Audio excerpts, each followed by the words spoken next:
This is Continuum Drag, a podcast where we watch sci-fi, fantasy, and everything in between. This week, Das Millionenspiel, the Millions Game.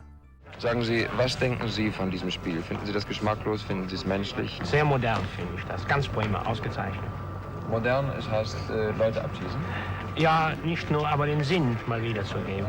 Ich bin jetzt ein paar Mal vom Apparat weggeblieben, weil ich einfach der Meinung bin, dass es verwerflich ist, jemanden dermaßen in Versuchung zu führen, für 1 Million Mark sein Leben zu riskieren, um der Bevölkerung, also den Zuschauern, da irgendetwas zu bieten. Ja, ist ziemlich hart, aber was soll man machen? Fernsehen. Das ist mir vollkommen egal, Hauptsache es ist spannend. Welcome to Continuum Drag, the podcast with an interpretive dance sequence. I'm Luke, here with my co-host Jordan. What's real, Jordan? Yeah, I definitely want to talk about the dance sequences. But while you were talking, I just came up with my own title for this show. And it's Das Millionenspiel, more like Dull Millionenspiel, am I right? It's so dumb. But while you were talking... your hand on that one. Yeah. Yeah.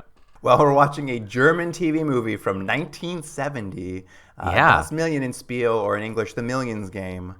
And it was based on, Jordan, did you know this, a 1958 short story by a writer named Robert Scheckler, The Prize of Peril. You know what's funny? I saw that. I don't know if you've ever read anything. I know his name, but I've never read anything by him. Have you ever read anything? I have not. It's interesting. This, I'm sure, predates a lot of stuff. It really feels like, for anyone who's like, what's the, like, if I did my own synopsis, it's The Running Man meets Most Dangerous Game. Yeah. I mean, it's very much in that realm of win money by risking your life, which, we've seen a million times. Most Dangerous Game probably being one of the earliest versions where I'm aware of anyway. Yeah, but, right. Certainly, though, I was also like, oh man, this Stephen King owes this quite a bit for his Running Man, short story. Very, very similar. Yeah. Here's a little interesting tidbit I noted while I was digging through trying to find stuff about the TV movie, because it's German, obviously. Mm-hmm. The German TV company who made it reached out and secured the rights from the German publisher to make the movie, but the German publisher did not have the rights to the movie. Oh. So after it, I think maybe aired twice before the rights owner, who I think was Phoebe Katz's dad, apparently in the United States, got wind that they had done this, and it was never screened again until 2002 when they finally cleared the TV rights. Wow, that's interesting. I'm trying to think of if I've ever heard of that ever happening before. Securing the rights to these things is obviously a big part of making an adaptation. But you could see how, and I was reading, because a part of this, obviously, it's about a TV show where people are hunted for sport and money. And a lot of it, we'll talk about it, there's a lot of, idea of commercialized television. And apparently at the time when this was coming out in Germany, there wasn't commercial TV. It was there weren't commercials on TV. It wasn't a for-profit thing yet. Mm-hmm. So I think there was pretty early stages of this kind of idea. So I think very maybe prescient. It was just stuff they didn't know to go to the other, like do you actually have the rights? We got to go to the Americans who own the rights still.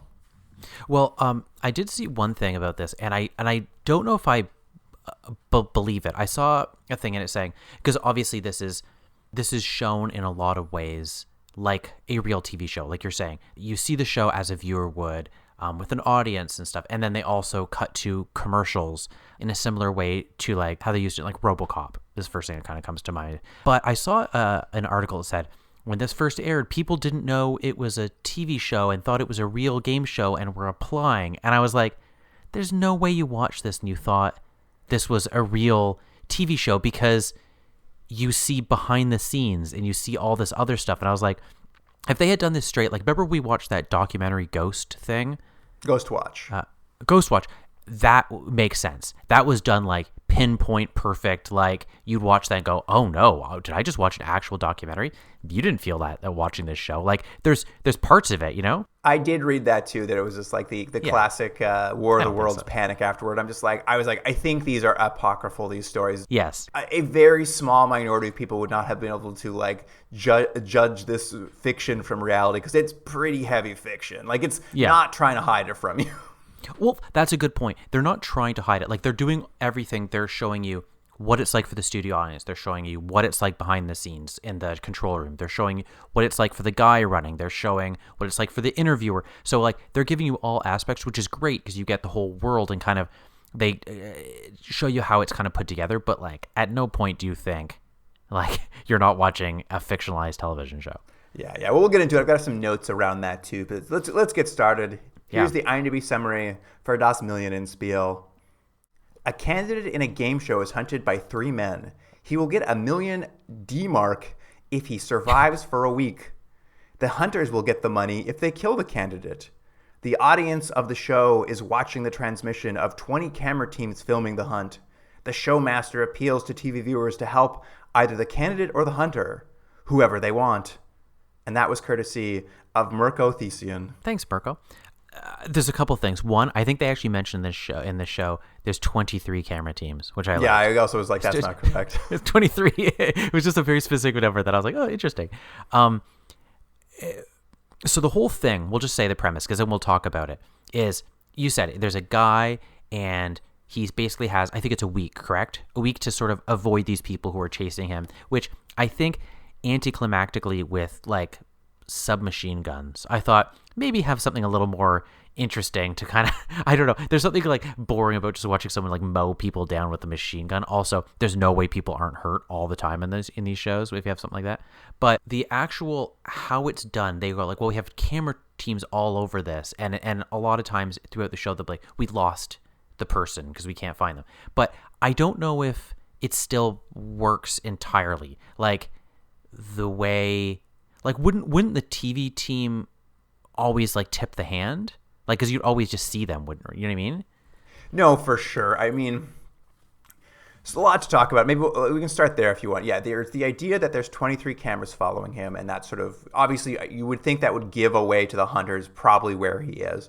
That is a flaw. I think the more you break down how this works, and I think some of this has to do with, like, it's an early incarnation of the idea of like a live televised I think you're right. Yes. And I do feel like there are gaps in logic throughout this that don't really make a lot of sense when you think about it. And I think some of that has to just do with like a not full, like in 2025, the idea of a reality show is so clear, whereas this feels like they're trying to imagine what one might look like, and hit or miss at times, hit or miss. I think that's a good point, because it's probably before the invention of CCTV. So we don't have just cameras on lampposts, we don't have cameras on buildings, so we don't have cameras in our pockets at all times that could be filming stuff. So they're like, well, we have, I'm sure they came up with like 23 teams. Like, can you imagine how many crews we would have to have out filming this? But you're right. I think the more you think about it, you're like, okay, that's easy to avoid that for one. And they also kind of need to know where he's going to be, and then it gives him away. But it's sort of like, okay, that's fine. That's how they do it. They have so many people filming him, and it's kind of cutting edge. I get it. And I mean, to speak to that, as long as we're talking about kind of the style of the show, a lot of it is presented as an in-show broadcast. I will talk about it in a second, but like even the first scene of this is a disclaimer being read to you by a speaker that you're about to watch the finale of the Millions game. So there's an in-world show where you're watching footage from, like, you're at home, you're watching TV, and like the show's come on and you're watching what's going on through. And then occasionally, obviously, the camera goes behind the scenes of the show, and we see the people running the show. That is not in world what's happening on the on the TV show. And then even in addition to that, sometimes the camera that we're watching, the man who's running away, the contestant, is apparently being broadcast. But sometimes we actually are just seeing his private inner moments by himself. And they never distinguish. There's no visual distinguishing between that happens and when it doesn't happen. They kind of just let it flow by, and they don't try to pinpoint or explain when it's in show, when it's like in cinematic world, when the camera. They kind of just are like, whatever, it doesn't matter. We're just going to shoot this. It makes sense. Like, it doesn't not make sense, and I think you're right that they didn't bend over backwards trying to explain, like, how did they get this shot? Like, they couldn't have got a camera in there. Like, I think you're right about that. I think they want to build the world, and they do a very good job of that. They're like, this is the future.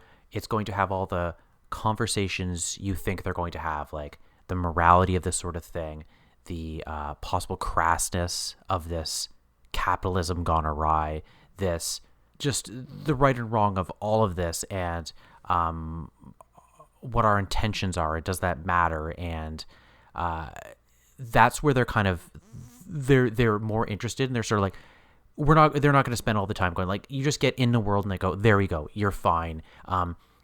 You're right. For watching it from a modern audience, I did have the thought of like, oh well, why don't they just like change the lens when I know when it's TV and when it's not? But you're right, it's not really needed. It wouldn't have added anything to the show, and it's just like you're in now, and sometimes you're seeing what you as a actual viewer seeing, and sometimes you're seeing what a viewer in the world is seeing. Yeah. It's a complicated thing to do. I appreciate that they didn't bend over backwards. There's a Canadian film, found footagey kind of film called The Dirties, which is supposed to be all shot like handy cam that's following around people, but like if you think about it, it doesn't make like the camera people who are actually operating. They never come up. They're never talked to. They don't make sense, but. The filmmakers were just like spending so much time trying to explain that, and I guess they shot stuff trying to explain that. It didn't improve the movie; it just bogged it down. And like, it's either you're going to suspend your disbelief or you're not. And like, and it seems like in this one they're just like, it's fine. You're either going to go along with this idea or you're not, and that's all we can do. Yeah. So in this show, he's got a week. You win by surviving to the end. You lose by either quitting or dying. We have him. I think he's about a day to the end, right? Like it's not. This is the finale. We're watching the finale episode. Yeah. So we sort of start on this guy. His name's Bernard Lotz. He's kind of our hero. I'll say what's interesting is we learn very little about him. I part of it I'll tell you I really like, and part of it I don't like. What I like is they didn't do the thing that you see a lot on TV, which is like, let's do a flashback to like him with his dying mother, and now you know why he wants to do this. And remember that scar that he got? Well, that's important later on. You're just like, that stuff. I'm just like, it's so ham-fisted, and they didn't do that, and I'm really glad.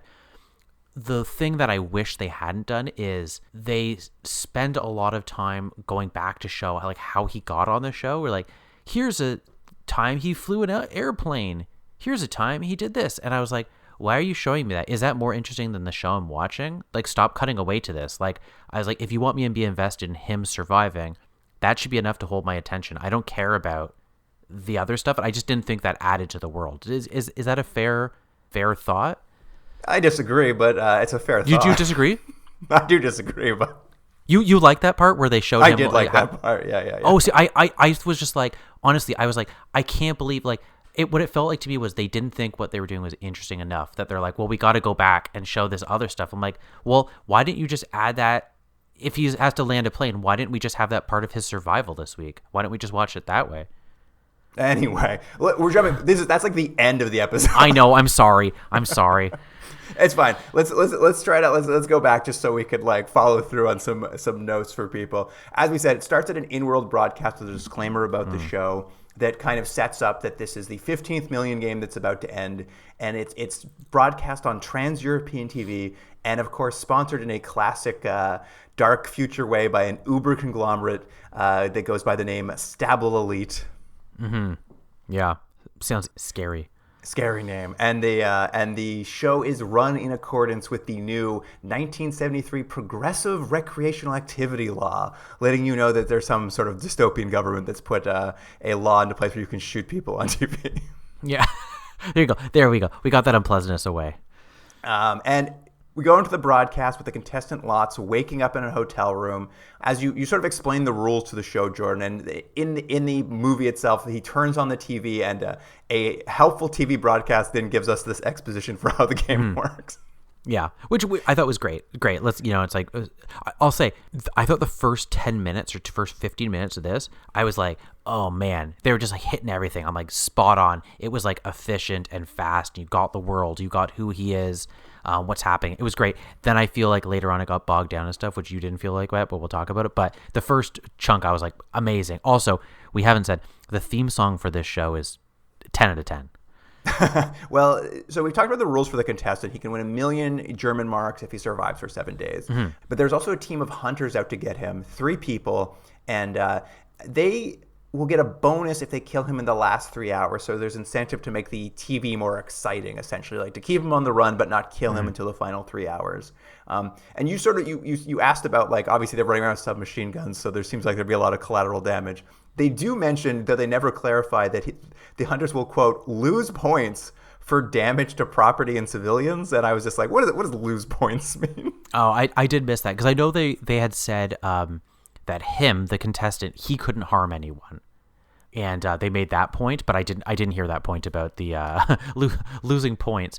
I should say, we find out though that they said that they get the hunters, they get their money if he loses, but they get paid anyway, huh?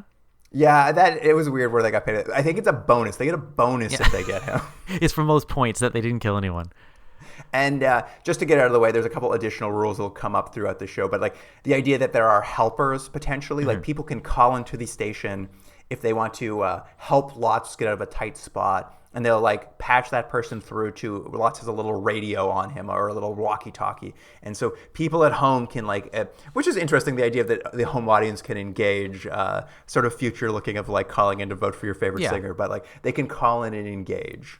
They call it the Good Samaritan. Good Samaritans, yes. At any rate, we'll get back to the show. Is Lots has ordered room service in the morning, and the bellhop comes in and, of course, immediately recognizes him because he's the most famous person in Germany, right? It's so funny. He's just like, you recognize me? I'm like, everyone apparently knows who you are. You're on the most popular television show. I had a thought of that right at the beginning, though. So you're on the run. They don't know where he is. He's apparently got a hotel room. Questions of that aside, if you're on the run, would you order room service? It did strike me as odd, but I guess he just wanted that cup of coffee. Yeah, I guess. He does mention multiple times to this. He's very hungry. He's very hungry.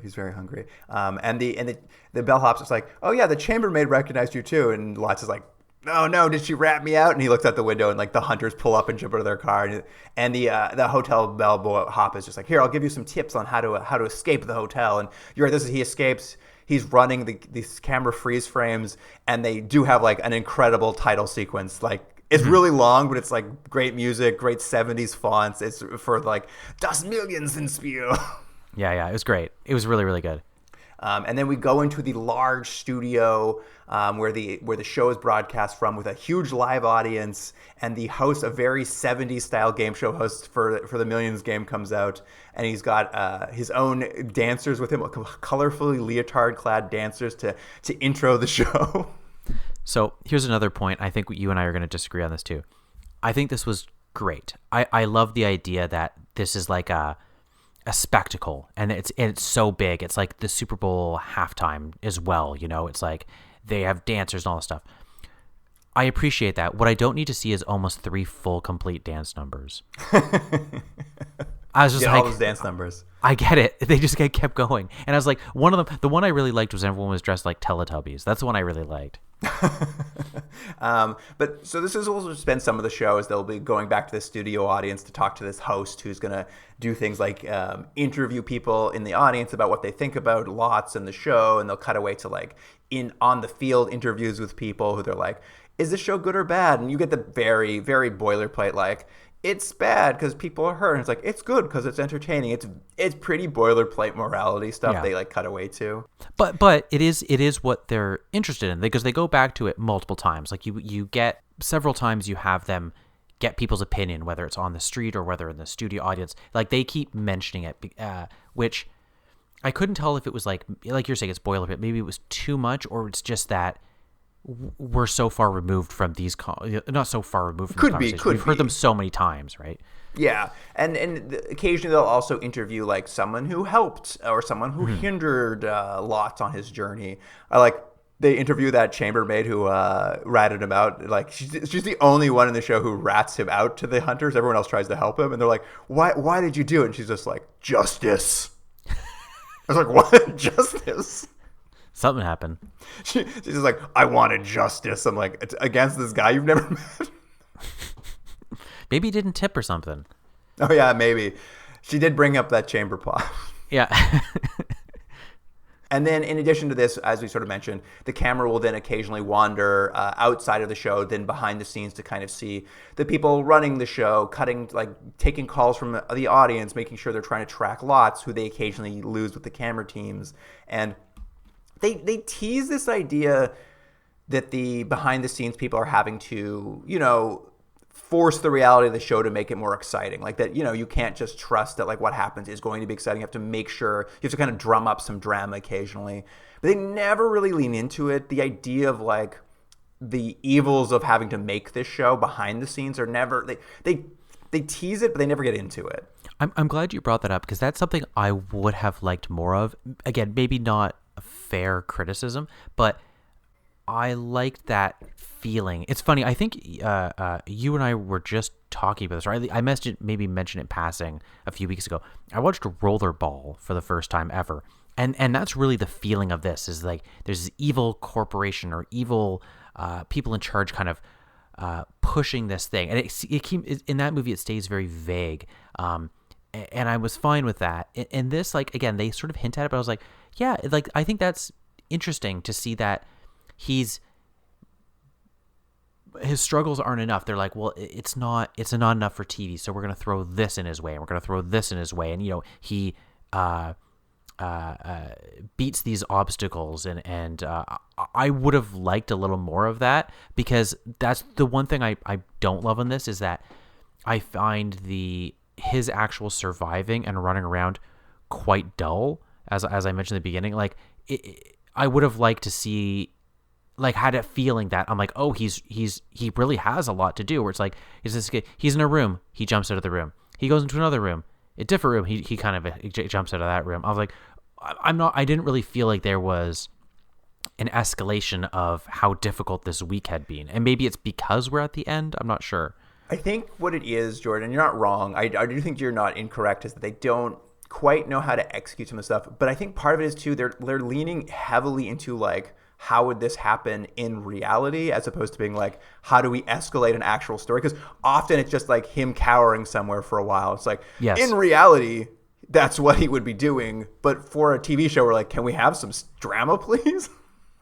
You're right, because there is a scene even at one point he sort of just like breaks down and kind of cries, and they're like, what do we do with this? And I was like, very real, very not something you'd want to air on TV, especially when you hear some of the horror stories that happen on some of these reality shows, and the abuse, intended or otherwise, that these people are going through, because it's not natural to have cameras on you 24 hours a day as you're being manipulated in different ways. And again, they're almost there with a lot of this stuff. I think there's some things I want to lean into. Again, I understand they may not be fair criticisms. Well, it's not that they're not fair, but it does feel, for better or worse, like this is a proto idea that people will like hone in on and do better later. Because you're right.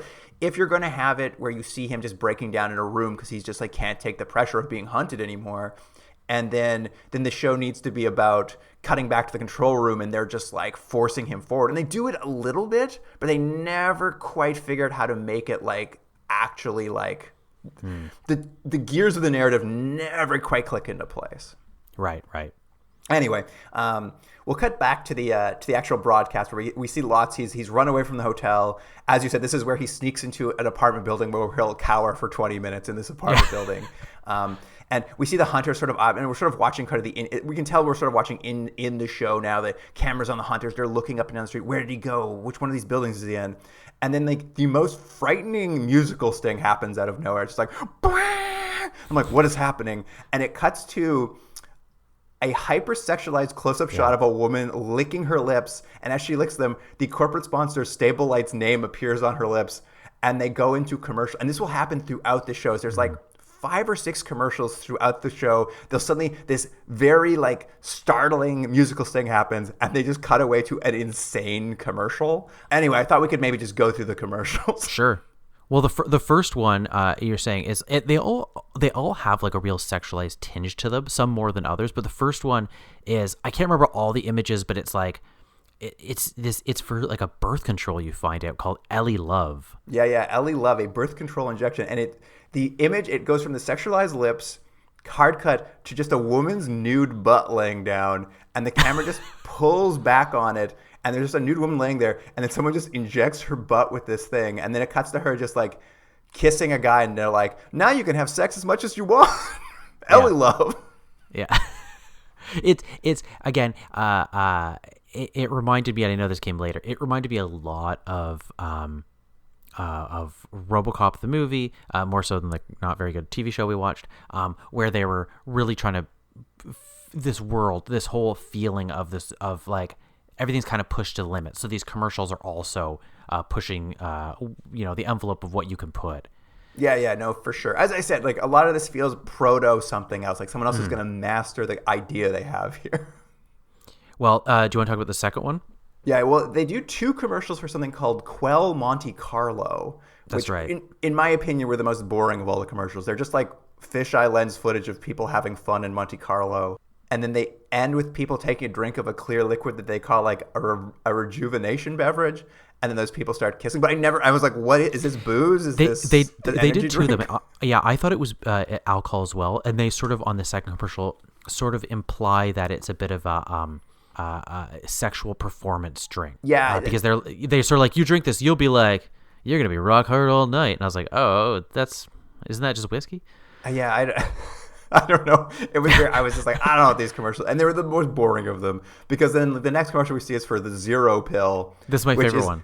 Now a nude man just with one hand over his genitals, and someone's feeding him 10 pills in a row. It's like 1, 2, 3, and they're like, take 10 pills of Zero pill, and you'll keep trim for the rest of your life. And I'm like, so it's just like a diet pill?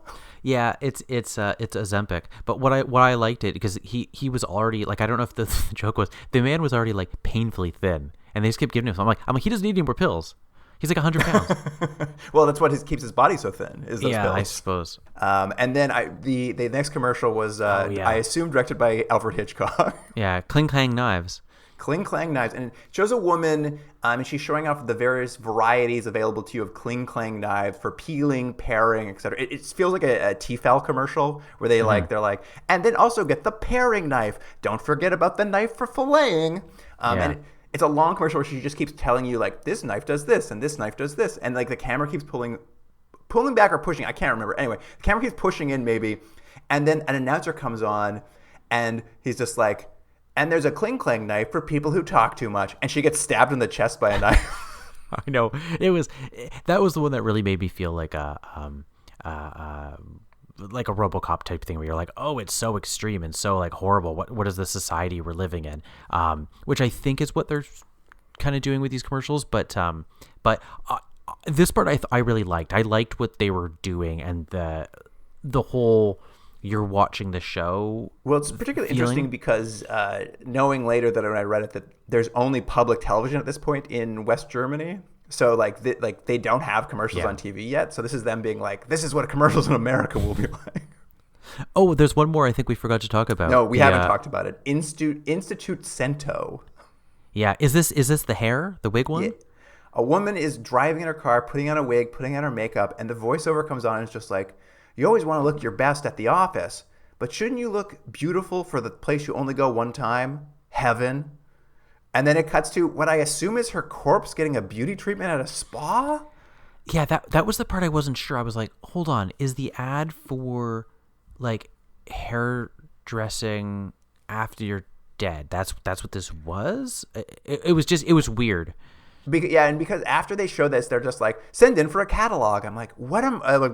It was insane. I was like, what are you advertising here? And not to jump her all over, even though we are already. When they cut away from this commercial, which was a very interesting choice, they cut back to the show, and the game show host is just like, that was an extremely inappropriate ad for us to show.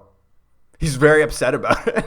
Yeah, that's right. And he says, it's near the end of the episode, he shows it and he goes, you know what, at this point in the thing, this is a bad commercial and I know I shouldn't say this, but I have to say it as a person watching. I was like, oh, okay. I was like, whoa, moral stand from this guy. Yeah. Anyway, let's get back to the plot of the episode. Those are the kind of the fun commercials that pop out throughout.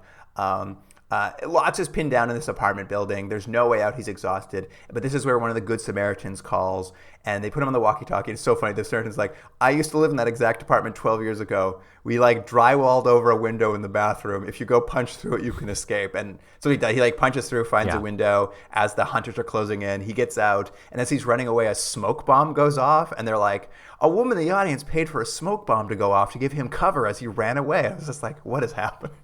So all that was really interesting. I liked all the part. The part I didn't like was then they talked to the woman about the smoke bomb for about an hour. How long did they talk to her about the smoke bomb? It kept going. How she paid her neighbor?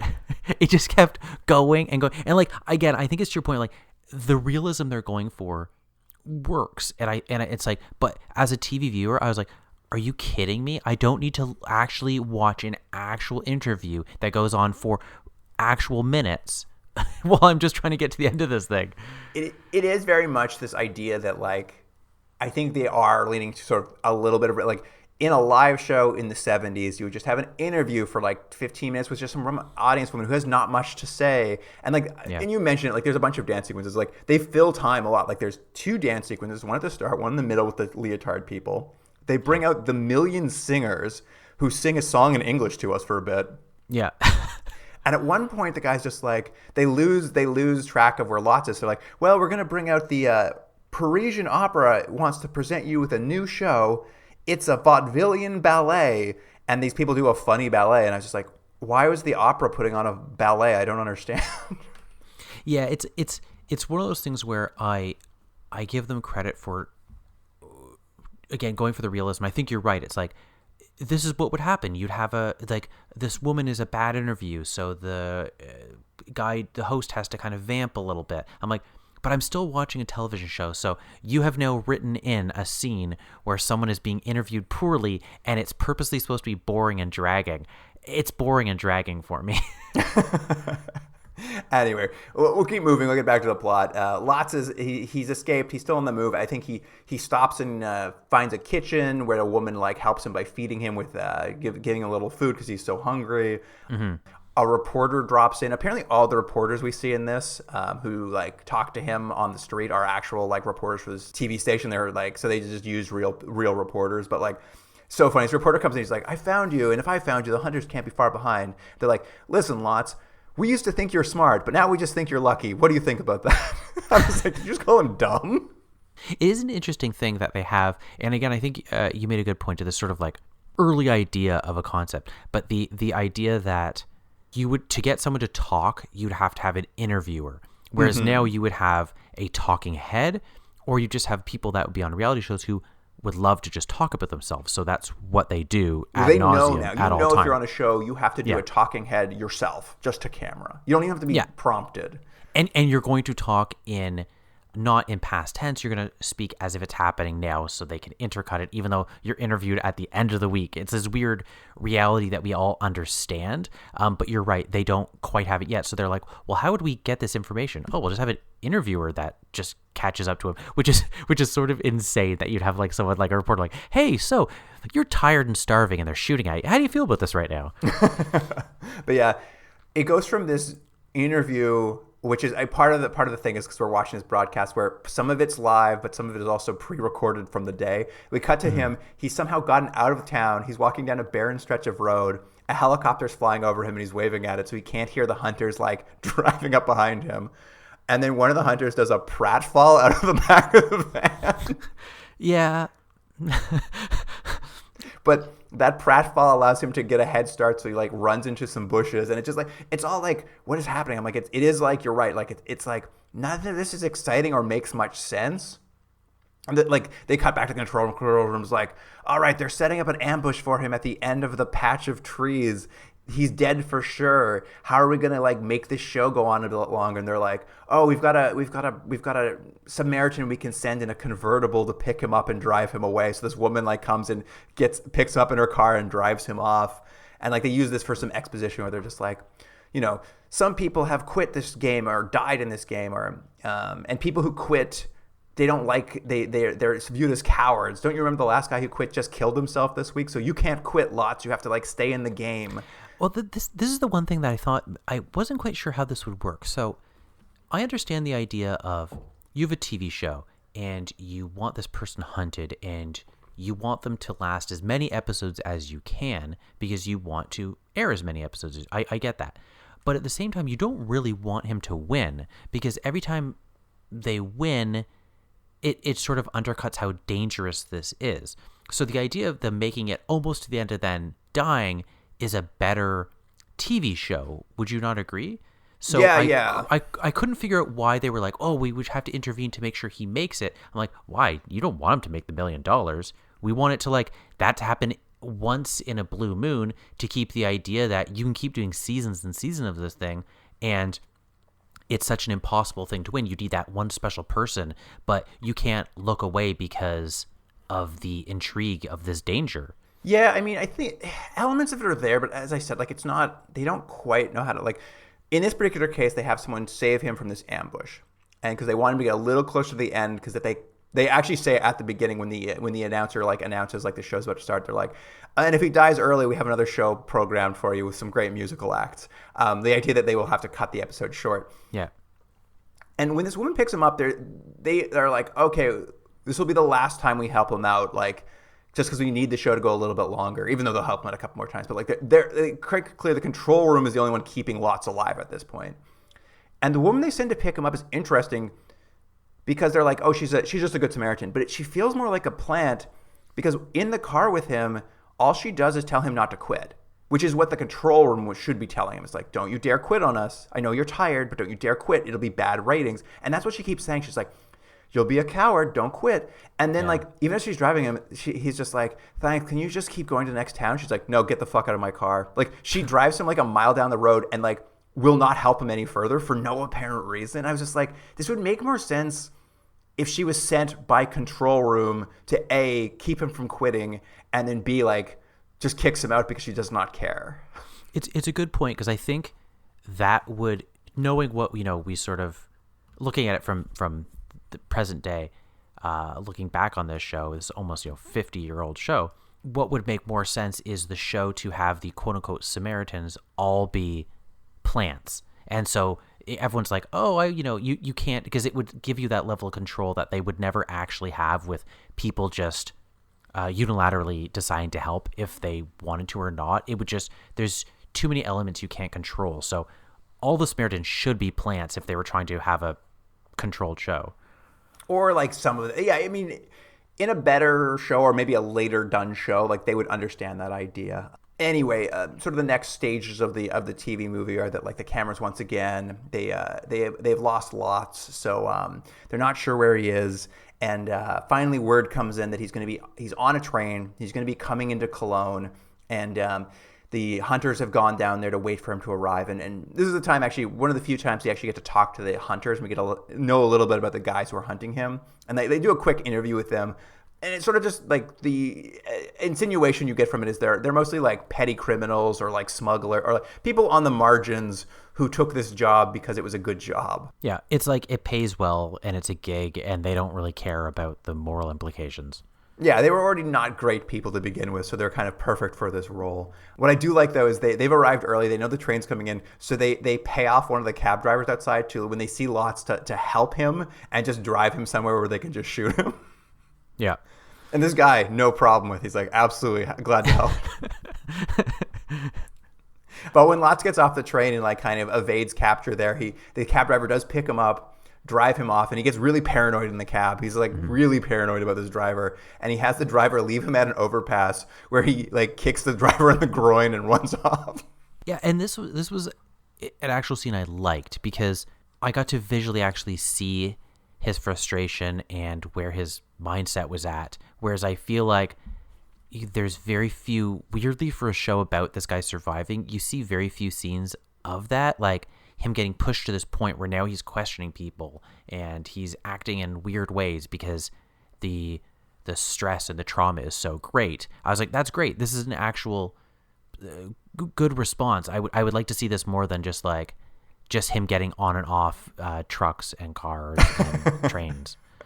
No, that's fair. And this is the point where they lose him again with the cameras, and they go into a clip show within the show where they kind of talk about how Lotz was selected to be on the Millions game. Obviously, you were not a huge fan of this sequence, but I'll kind of break it down. Yeah.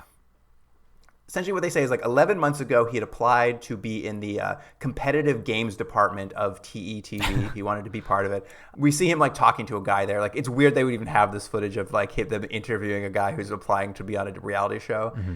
What's especially weird though is they mention in this sequence where he's just he hasn't told his wife that he's applied to be in these shows, but at no point do they bring back up that wife, or she doesn't show up on the Millions game. I'm just why did you mention he has a wife? It doesn't come up ever again. I noted that as well. It is weird because they do make the point to have his mother in it for, again, about a 45-minute interview. I'm why don't they just have his wife be interviewed? Yeah, they have his mother come on after this to talk to. They're we've got your mother here. You want to talk to him, Watts? And they're just how's dad? Dad. Okay, we'll talk to you later. It's 10 minutes of them not having any conversation. I was what is happening? It's against to your point. I think you're right. I think they're going for such a realistic look at what it's like to have, it's it reminded me of they I always think it's funny when they interview professional athletes at the end of a game or something. They never have anything to say. How do you feel about the game? Oh, we just keep pushing forward as a team and we just keep grinding. Eventually things are going to fall into place. It's why do you do these interviews with them? They have nothing to say. They're good at one thing, which is doing that sport. And I think that's what they're going for. It's just, it's the most painful thing to watch on TV, to watch an awkward interview in real time. Anyway, getting back to this clip show about how he became the person on the Millions game, a candidate, a player on the Millions game, is they said they get 90 applications a day, but they like Lotz because he's a real nobody. He's a real everyman nobody. He's perfect. But before he can get to the big show, they need to test him, see if he's going to be good on camera. So they put him on another reality show first called Godspeed. Mm-hmm.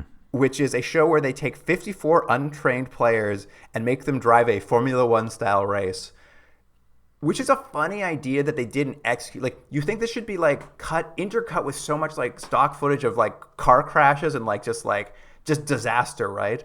But all you see is a racetrack with cars going around, and then Lotz goes out and he's I won, and I'm well, this should be dangerous. It should look like people died doing this. Well, and here's my also point is I didn't learn anything in any of these really about his motivations or him as a person, or even that there was something special about him that was intrinsically different that the people, the producers, whoever it was, saw in him.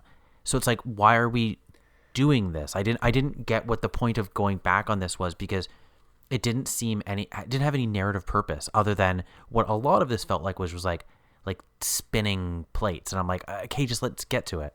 See, I think this was supposed to be world building and to explain a little bit about how Lotz got here, was that in this world, they have a bunch of these violent TV shows, and Lotz is only in this this big game because he's just a dummy who got lucky a couple times. He just happened to survive a couple more of them. So he isn't special. He isn't smarter than anybody. He's just the guy who got lucky, basically. The only thing is that's undercut by the fact that they're here's Godspeed, the race where 54 untrained drivers drive high-performance race cars. But nobody seems to die. There seems to be no problem. There's he seems to arrive pretty easily at the end. I'm you needed to show stock footage of cars exploding or something. The idea that this was a very dangerous, difficult thing for just 5,000 German marks, but he got lucky and he won and moved on to stage 2 basically. But they didn't show that. They just were he won. I'm okay. Yeah, I still, it's not that I disagree with your point. I just think there's a more economical way they could do this, and I just think, it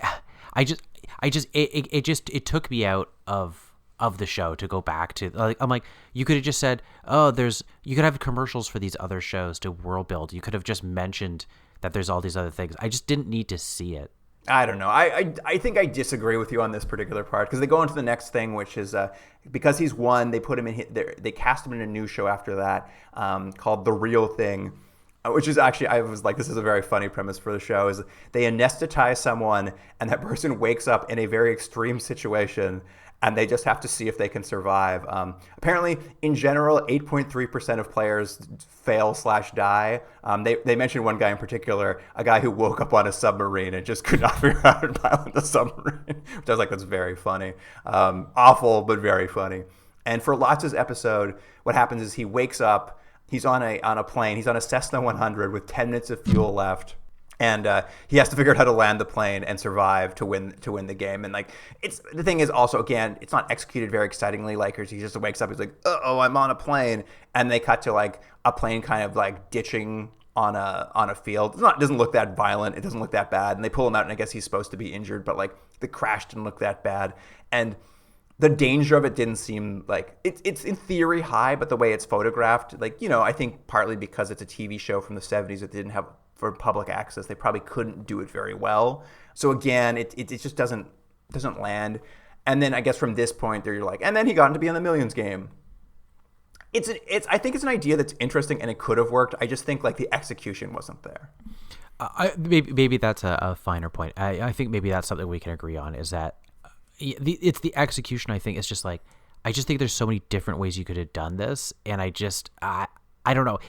I'm like, the point of this thing is I'm watching the Game of Millions, right? I'm not watching that. I don't really care about that. That's great. It's world building. It's all fine. But it just seemed like it was insufferably long. I think this would have been, if it had been better shot and better like executed tension wise, it would have worked. You totally see this in another movie. You totally see this on Rollerball. You totally see this on Reddit, where there's like, here's the other things he did before he got, and they do a clip show of his other appearances on TV. Like, you 100% would see that in another movie. Sure. It's still boring. I mean, sure. I thought it was good. I don't think it's boring. I think it's maybe not as well executed as it could have been, but I thought it was like, I was happy to have it. I thought it was a real reprieve of interesting stuff late in the Well, here's the thing is that you have a quite, this is an hour and a half movie, and my feeling is I don't disagree that I think other things have done it, and maybe they've just done it better and you don't notice it. It's that I feels like you're so bored with your own movie that you're telling, or like, hey, let's go do something else. It's like, I disagree. Keep me interested. Well, it's like, well, then maybe he needs to do like, there's at this point there's no interesting changes to him. There's no surprises in what's happening while he's surviving. Nothing unexpected's happening. And then they go, hey, and here's how we got on the show. I'm like, cool. So I don't know, maybe just make something interesting for him while he's surviving. Anything. You wanted more character development for Lotz. I would like something for him, or something about the people hunting him, or something about the people running the sheep. You wanted him to have a scar they cut back to and talk about how he got that scar. No, that's not what I want. But I want to at least. But did you feel anything for him as a character? No, I mean, he's a pretty blank slate, but I do think that's not uncommon. I think he's supposed to be kind of that's the idea. That like, he's just everybody. It doesn't matter who he is. Yeah. Okay. I don't know. I think your results will vary. Fair enough. Anyway, we go back. They catch up with Lotz in his progress. This is a late stage thing that I think is part of the rules of the game that don't matter. And they're like, he's arrived at the checkpoint. And they kind of said he has to check in at a checkpoint every day. It's a weird element that never really goes anywhere. But he's at some sort of fuel processing plant or something. And the hunters, of course, are chasing him through it. And then it's very funny. They cut to like a restaurant across the street, and there's some just like civilians watching the Millions game in a diner. And they're like, "Hey, that's across the street. Let's jump in our trucks and go save Lotz." And they come out and like circle the hunter so that Lotz can get away. Yeah, I thought that was a good one. I thought that was pretty good because I actually liked the way it looked. And I was like, okay, well, this is an interesting kind of like great coincidental way he gets out of this thing. I was like, great, that was fine. Well, it's a rare point where they do a thing that you would see more in this kind of show now, where you see the home audience and how the home audience is reacting. Up till now, they've only showed us the home audience through the view of like interviews of people on the streets from in the show. This is the one time where they're like, what are people who are actually watching the show at home doing? And it's right. The only time you see that, where there's guys at a diner are watching. They're like, that's across the street from us. Let's go help him. And you're like, oh, okay, cool. Like it adds some fun and drama to it. And now, like, we're reaching the end. Lotz just needs to make it to the studio now that he's reached this checkpoint. so he can face the spiral of death to win the money, a large hamster tube, but for people. Except the control room gets a call that Lotz has collapsed of exhaustion, and they don't know. Like he's almost there, but he's like collapsed basically. And they're like, oh man, send an ambulance to kind of wake him up or something. And this is again, I think another failing of the show is like they've implied he's quite tired and that he's hungry, and we've seen him punch through a couple windows, but he's never looked that visibly injured or anything because they haven't added blood. There's no kind of like injuries on his body. So like you're just told off camera at some point he collapsed, and you're just like, I get like they didn't really. There's not a clear enough build to him getting more and more like on the verge of collapse. They keep mentioning it, but they don't see it. Do you think that would have been more effective if they had sort of showed more of the journey from like what he was like at the beginning to what he was like at the end, as opposed to just focusing at the end? Do you think there would have been more of a chance to then show essentially the difference in him? Like maybe not even so much how he changed, but how he actually physically looks.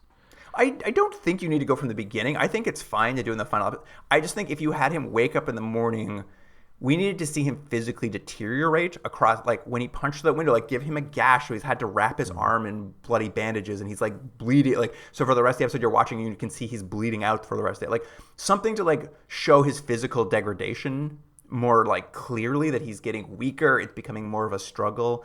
So it would make the conversation about quitting the game in the last 7 hours more impactful if we knew he was like struggling, like he wasn't like they imply it. They try to like the actor does try to show that he's tired and he's stumbling more.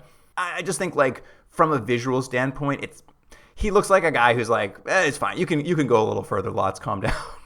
What do you think in this world? In the TV show, because they're needing to help him every now and then. At this point, like, oh, he's not going to make it to the end. We're going to have to do something to intervene.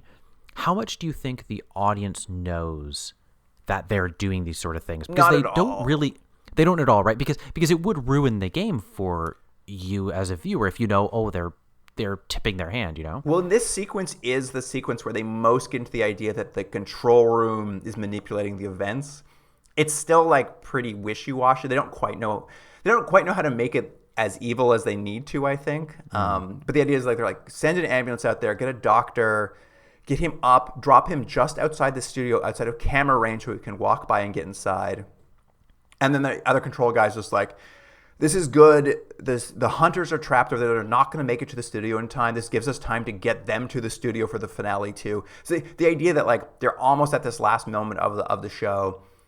Neither of their parties are like close enough to like have an exciting finale, so they need to now really pull all the strings to get them there. And like this is what happens is like next time we see Lotz, he's in the back of an ambulance getting pulled up to the studio. A doctor comes out and like gives him a pep talk. It'd be better if they injected him with like adrenaline or something, or there's something like it's just like now get in there and finish this show. But they kind of soft foot it and they sort of push him out of the back of the ambulance, and he runs into the studio all disheveled.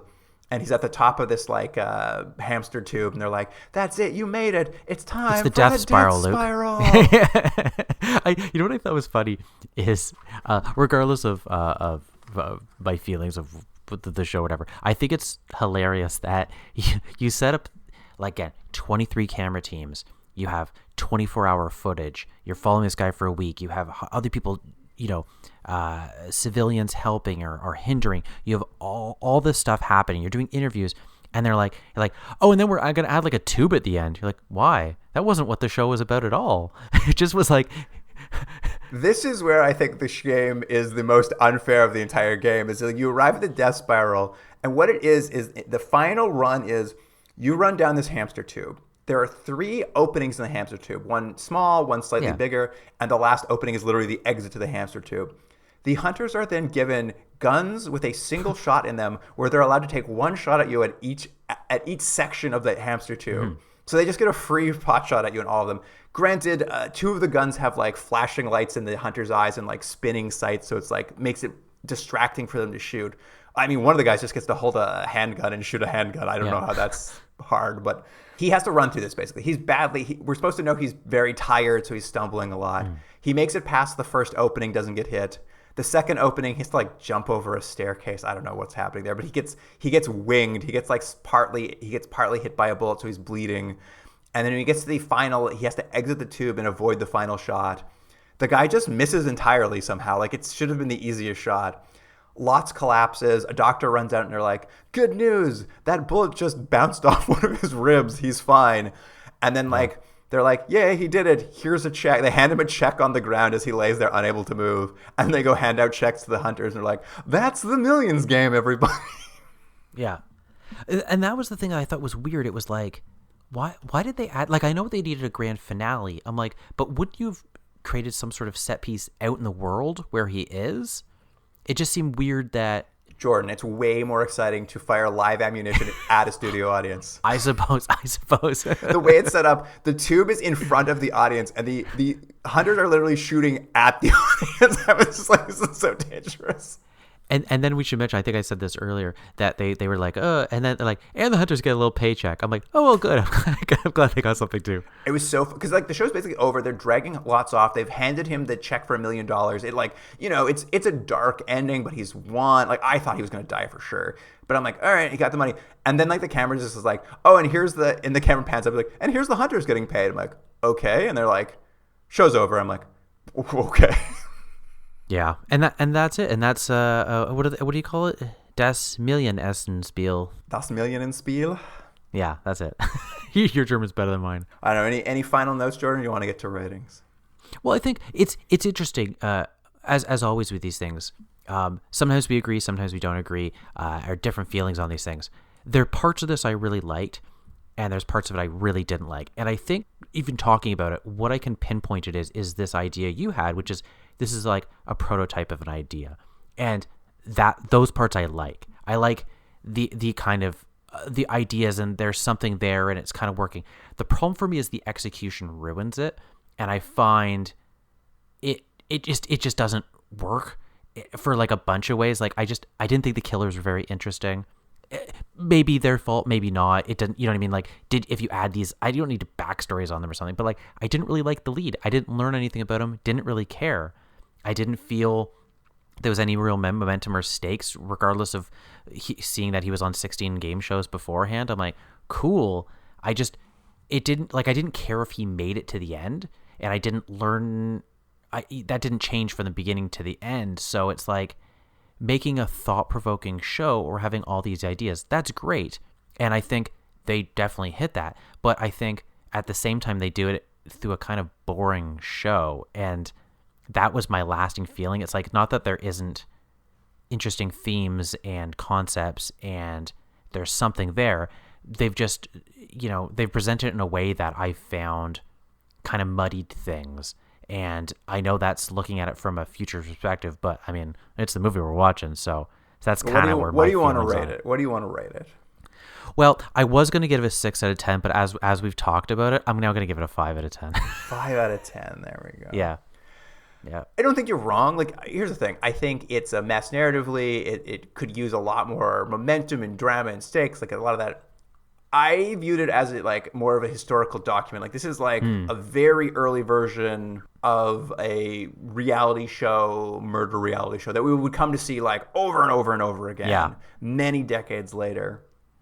I think as a result, a lot of the tropes and executions are just not existing. They're inventing them as they go. They're trying to figure out how to make them work. Mm-hmm. So it felt really like a prototype to me. Is like, so when I was watching it, was like, oh, interesting. Like they're even in the 70s, they're thinking about, let's insert commercials into it. In the 70s, they're like, how, like the control room is kind of manipulating the outcome. Like, this isn't reality, it's fake reality. There's the end still has like they got to run through a spiral of death because like we have to have a big finale kind of thing. Mm-hmm. Absolutely, it's not as well executed as it could be. You could take this and like rewrite it in an afternoon and make it way more exciting and more interesting. But I think for me, I was just like, it's a historical document. It's from West Germany in 1970. Like they're doing it on public television. These are people are really going for something that's quite difficult and a heady idea. So I was probably more forgiving of it as a result. I'm still only going to go 7 on it. Mm. Hey, look at this, 6 average. Yeah, I think it's an interesting. I had an interesting time. I was definitely viewing it more from a historical perspective. But you're right. Like, from a modern perspective, it's a storytelling mess. Yeah, but I think you do make a good point though. The idea and there's a funny thing I was looking online, and it's this person who's posting people who write really bad reviews of like, you know, classic books. You know, they're like, whatever it is, Count of Monte Cristo, long and boring, 1 out of 5, you know, this sort of thing. It's like not understanding the context and looking at it with the wrong eyes. And I think there's a little bit of that probably happening with me watching this and understanding that this is a precursor to some things I like more or I think have done better that really just built on this. And I do understand that this is, you know, the first draft of what becomes many drafts and becomes something that we've seen and coalesces into something much, much better. Again, the thing was that it's like, but I still had to watch that. You know, the thing. It's like, hey, here's a demo tape of a really great band. Don't worry, it's going to become a really great album. I'm like, yeah, I'm still listening to the demo tape though. You know. See that, and I think that's a difference. Some people love the demo tape. Yeah, fair. And there's something raw and there's something honest about that, and I get that through this. It's just that you want to hear the studio produced one where Rick Rubin's fingerprints all over. It's not so much that, but I'd like to see an idea fully realized is maybe a better way of saying it. All right. Well, that's the end of this little TV movie. You, of course, can email us at continuumdrag@gmail.com if you have anything you'd like to get off your chest. And we are having some changes to our social media, so I need to, I'll just get into that. X is out. We're not using X anymore. They, I don't know what, their API, I don't know how these things work, no longer works for us to pre-schedule posts, and it's just too much work now. I'm not doing live posts every single day, so X is out. I thought it was a moral stance about that from that ding-bang that runs it. Oh, I mean, if it was going to be a moral stance, it probably should have been like 6 months to 2 years ago. I think I missed the window for moral stance. Right, fair enough. But to make up for it, we're of course on Instagram, Facebook, and we're now on Blue Sky and TikTok, Jordan. Oh my goodness. You know it's sad, Luke. I don't even know what Blue Sky is. Well, we're on all of those places. Continuum Drag is of course the handle you can find us on in all those places. But that's the announcement. 2 new social medias, 1 old one. It's out the door, I'm afraid. But thank you for joining us, listener. And Jordan, I will see you on the next podcast. I will see you then. Can't get enough Continuum Drag? Commission a bonus episode for charity. Want us to watch an episode we missed after using the escape pod or during a best of run? No problem. Is there an episode of a series we've never watched or a TV movie you want us to cover? You got it. Wish we'd comment on your favorite movie, content, or other weird media? Sure, why not? All you have to do is make a donation to one of the charities selected by past guests on our website. We suggest a donation of $50 per television hour of content we're watching, but everyone's means are different, so give what you can. Get all the details about bonus episodes for charity on our website, continuumdrag.podbean.com, or follow the links in our social media profiles. Continuum Drag is recorded in Ontario, Canada, and Seoul, South Korea. Theme music by James Rick Seidler, produced by Jordan Dullick and Luke Black. Special thanks to Aaron Hughes.